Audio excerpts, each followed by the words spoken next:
The year is 1961. He was nervous. He had been training for months for this moment. Selected as the best of his peers from a special unit of the space program. He still felt unsure of what to expect. He was strapped into a metal capsule, surrounded by wires and buttons. He heard the countdown through his headset. 10, 9, 8. He tried to calm his breathing and focus on his task. He had to push the right levers and buttons at the right time, according to the extensive training he had undergone. To forget the routine now would lead to failure. He knew he was being watched and monitored by his trainers and scientists on the ground. 7, 6, 5. He felt a surge of adrenaline and excitement. The feeling of power below him was overwhelming. He was about to make history. He was the first of his kind to go into space. He wondered what it would be like to see the Earth from above, to feel weightless, to travel faster than sound. 4, 3, 2. He braced himself for the launch, thoughts racing through his mind, and the sheer amount of technology that surrounded him seemed alien to him. 1. We have ignition.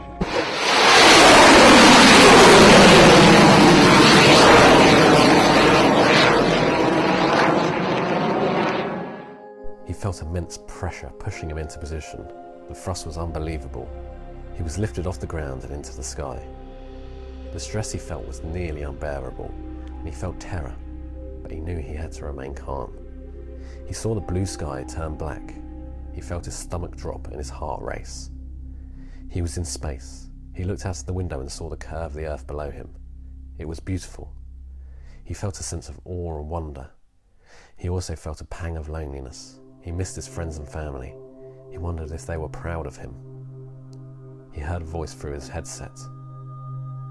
"Ham, this is Mission Control. How are you feeling?" He recognized the voice of his trainer, Joseph. He pushed a lever to signal that he was fine. "Well done, Ham. You're doing great. We're monitoring your vital signs and everything looks normal. You are suborbital and it's nearly time to carry out the procedure we were trained for." "Okay, Ham, you're going to experience weightlessness for about 7 minutes. Don't panic, just relax and enjoy the ride." He felt weightless in the capsule. He was amazed by the sensation, but he remained calm. He heard another voice in his headset. "I want to congratulate you on your achievement. You are incredibly brave." He pushed a button to signal he understood. "Thank you, Ham. You're helping us learn more about space and its effects on living beings. You're paving the way for future human explorers." He pushed another button to signal that he was glad. "You're welcome, Ham. We're very proud of you. You're a hero." He looked out the window again and saw the Earth was getting closer. He heard Joseph's voice again. "Ham, you're about to re-enter the atmosphere. This is the most critical part of your mission. You have to follow our instructions carefully." He pushed a lever to signal he was ready. He followed Joseph's commands and turned the knobs and switches accordingly. The capsule was re-entering the atmosphere. The acceleration on descent was massive, reaching 14.7 G, far higher than expected. He was terrified. The pressure was too much. It looked like flames surrounding the capsule. The superheated atmosphere surrounding the capsule turning into plasma. After an unbearable amount of time, the capsule lightened. He could see blue. The radio started. "Good job, Ham. Your parachute will deploy soon. You'll experience a big jolt. Remain calm." He waited for Joseph's signal and pulled the lever when he heard it. "Excellent work, Ham. Your parachute is open and functioning properly." He felt a jerk as the parachute slowed him down. "You're almost there, Ham. Just hang in there for a few more minutes." He saw the ocean below him getting closer.